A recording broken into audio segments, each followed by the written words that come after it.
IMF का दबाव है और हम देख रहे हैं कि पीआईए को जिस तरह से उसकी बोली लगाने की कोशिश की गई, जो सारे मामला सामने आए उसमें एक ही बिडर सामने आया और 10 अरब की बोली के साथ सामने आया, जिसको फिलहाल कहा जा रहा है कि उस पर भी गौर व फिक्र जारी है। लेकिन इस दौरान बड़ी ही इंटरेस्टिंग चीज़ ये हुई कि पहले खैबर पख्तूनख्वा की जानिब से अपना इंटरेस्ट शो करवाया गया इसको एक्वायर करने के लिए, और उसके बाद मरियम नवाज साहिबा जो कि पंजाब की चीफ मिनिस्टर हैं और इस वक्त उनके चचा वफाकी हुकूमत में बैठे हुए हैं, सरबराही कर रहे हैं वफाकी हुकूमत की, यानी वज़ीर आज़म हैं, वो बेचना चाह रहे हैं और यहाँ से मरियम साहिबा ने ख़रीदने के लिए अपनी ख्वाहिश का इजहार कर दिया है।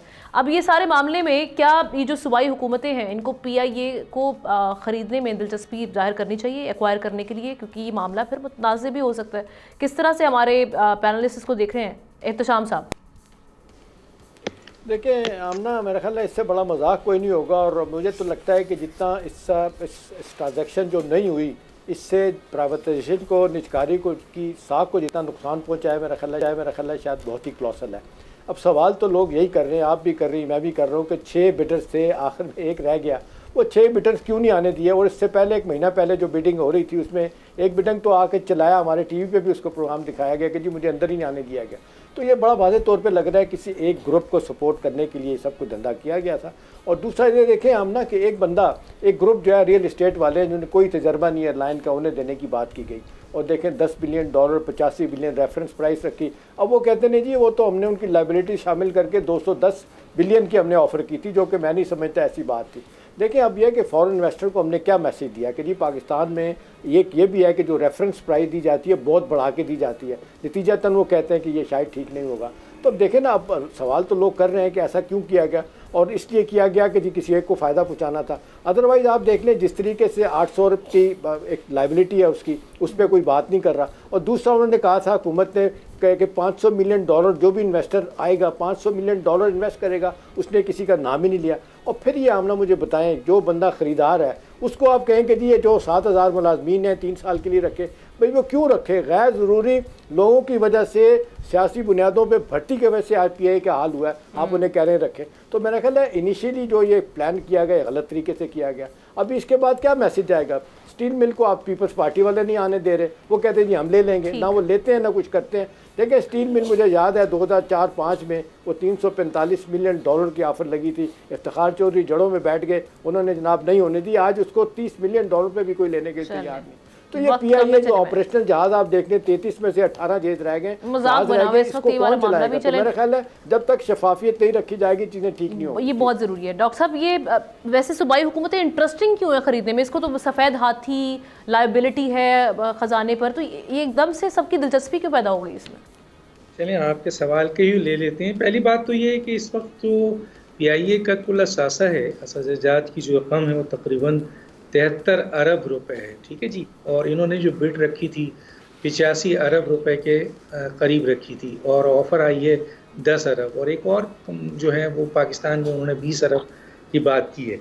ये तो हो गई, और आपको पता है कि इस पर जो कर्जा है वो तकरीबन $3.25 अरब यानी तकरीबन 800 अरब रुपए के करीब है, और जो भी पार्टी लेगी तकरीबन 200 अरब रुपए उसको करना है।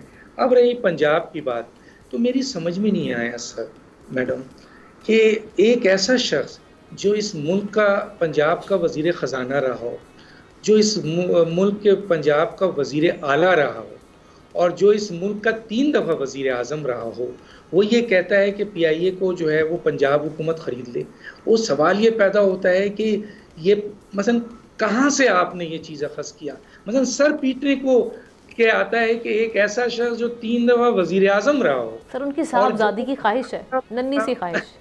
जी बात देखिए ख्वाहिश की नहीं है, ख्वाहिश है तो आप अपनी रकम, हाँ आपके पास ऐसी रकम है, अगर आपने मरियम को कहा है कि भाई हम तो खरबपति लोग हैं, हम पीआईए को खरीद लें, चले आ जाएं, बिड पे कोई मसला है। लेकिन पंजाब हुकूमत जो एक टैक्स मरकज़ को नहीं देती है, और उसका ये काम ही नहीं है, उसका काम यह है कि वो तालीम पर खर्च करे, वो सेहत पे खर्च करे, वो लॉ एंड ऑर्डर सिचुएशन बेहतर करे, वो स्मोक का मामला जो है उसको बेहतर करे, वो वहाँ पर डेवलपमेंट वर्क्स पे आवाम के लिए सहूलियात पैदा करे।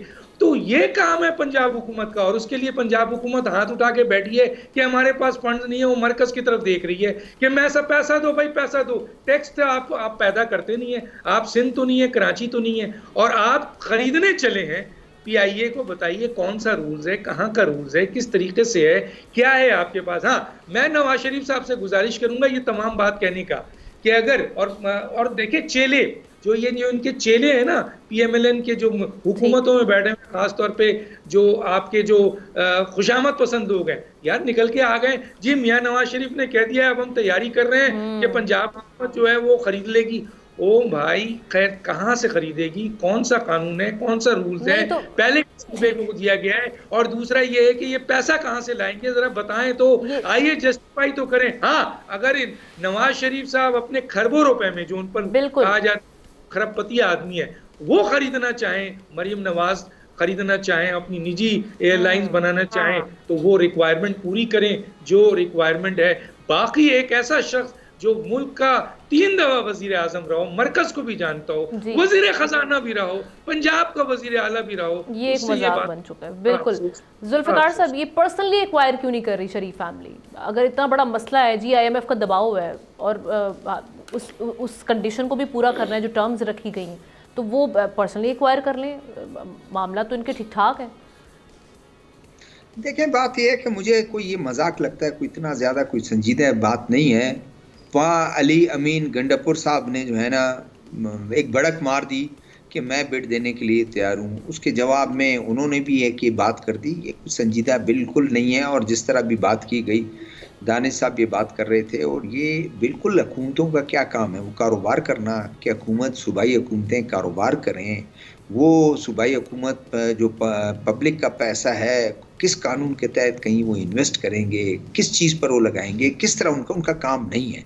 एक ज़्यादा उन्होंने एक काम कर दिया, बैंक बना लिए अपने, खैबर पख्तूनख्वा ने भी बैंक बना दिया, पंजाब ने बना दिया, मेहरान बैंक भी हो गया, या वो बेनज़ीर गालिबन एक बैंक है वो हो गया।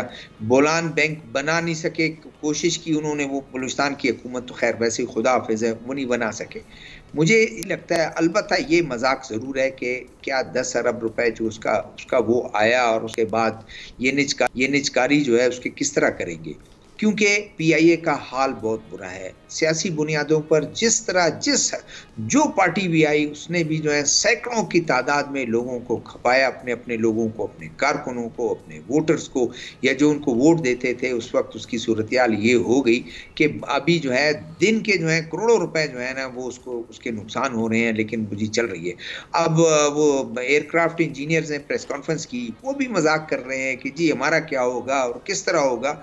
भाई देखें, जब एक चीज़ कोई चल नहीं रही है, कोई नौकरी करने के लिए तैयार वहाँ नहीं है, जिस तरीके से भर्तियाँ की गई, आप फिर किस तरह चलाएंगे? यही होगा, किसी दिन बट्टा बैठ जाएगा। और आज भी पीआईए से ज़्यादा लोग, पाकिस्तानी लोग कहते थे कंपटीशन का माहौल हो, कंपटीशन के बावजूद जो है लोग सफ़र करते हैं, कहते हैं भाई पीआईए का छोड़ दें, उसका पता नहीं कैंसिल भी हो जाता है इस रूट पे, और जी 2-2 4-4 घंटे होते हैं। दूसरे जो है आपने देखें, जब से प्राइवेटाइजेशन का प्रोग्राम शुरू किया गया, कोई हुकूमत कामयाब नहीं हुई, किसी ने, चाहे फौजी थी चाहे सियासी थी, कोई कामयाब नहीं हुई। मुझे बताएं, इसमें टेक्नोक्रेट भी आए, बड़े आए, कुछ भी नहीं हुआ। लिहाजा प्राइवेटाइज करना ही बेहतर है इनको। ओके शाह साहब, एक जानिब एक ही बिडर, और वो भी आके टीवी पर बात कर रहे हैं कि हमने तो फिर 10 अरब की बोली लगा दी है, मेरे कंसल्टेंट कह रहे हैं तो एक $1 की बनती है इसकी कीमत, जो जिस तरीके से उन्होंने मजाक किया। दूसरी जानिब 2 हुकूमतें, अब उनके दरमियान रस्साकशी शुरू हो गई है जी, दोनों ने अपना इंटरेस्ट शो करवा दिया है। अब अगर गंडापुर साहब की बात की जाए, उनका विजन क्या है पीआईए को लेकर, क्यों एक्वायर करना चाह रहे हैं? विजन अपनी जगह पे देखिए, वो तो बोर्ड ऑफ इन्वेस्टमेंट की जाने से खत लिखा गया, मे भी एक पॉलिटिकल स्टंट था, और उसके ऊपर जो मियां नवाज शरीफ साहब ने वहां से एक जो है वो शोशा छोड़ दिया। देखिए, मैं ये समझता हूँ कि आपके जो 3-4 बड़े इस वक्त पाकिस्तान के, उनके एसेट्स कितने हैं, जो मैंने सुना है, जो मैंने पढ़ा है, वो तकरीबन कोई 1200 अरब रुपए एक साहब के हैं, कोई इससे ज्यादा अगर आप देखें 1900 अरब दूसरे साहब के, 2200 अरब तीसरे साहब के, तो ये खुद जाके मेरे ख्याल में खरीद सकते हैं। और दूसरा जो इम्पोर्टेंट चीज मेरी नजर में वो ये है कि प्राइवेटाइजेशन कमीशन क्या कर रहा है, क्या प्लानिंग इन्होंने की थी। क्योंकि मेरे ख्याल में शायद इल प्लानिंग की वजह से इतनी बड़ी बेइज्जती पाकिस्तान की भी PIA, क्योंकि मेरे ख्याल में शायद इल प्लानिंग की वजह से इतनी बड़ी बेइज्जती पाकिस्तान की भी, PIA की भी, इनको पहले सारी चीज़ें अंदाज़ा था, इन टर्म्स कंडीशन वो डिसाइड करते हैं। अगर इनके पास एक बिडर आ रहा है तो रीबिडिंग हो सकती थी, दोबारा हो सकती थी, सहबारा हो सकती थी। मेरे ख्याल में ये कोई जाके एक कोई किसी बिल्डिंग का मलबा तो जो है ना वो ऑप्शन नहीं कर रहे थे। लेकिन मैं ये समझता हूँ मेरे ख्याल में कि पाकिस्तान के अंदर इस किस्म के मामला के ऊपर ज़रूर इलविल होती है, और आप देखेंगे इसके ऊपर चीज़ें निकलेंगी। जो अलीम खान साहब है वो भी कम जो है वो अमीर आदमी नहीं है, पाकिस्तान के अंदर और बड़े बड़े इस तरह के नाम है।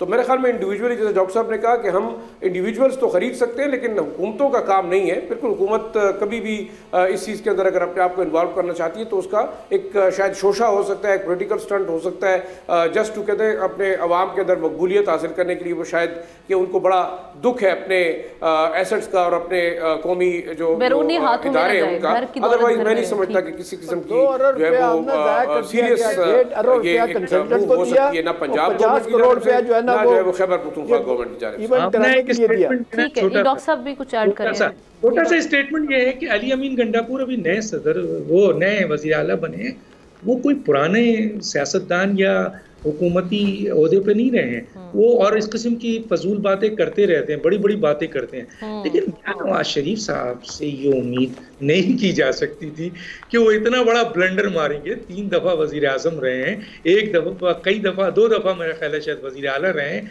और फाइनेंस मिनिस्टर रहे हैं। तो अली अमीन गंडापुर को नवाज शरीफ से ना मिला है प्लीज़। ठीक, सब्सक्राइब करें और बेल दबाएं ताकि कोई खबर रह न जाए।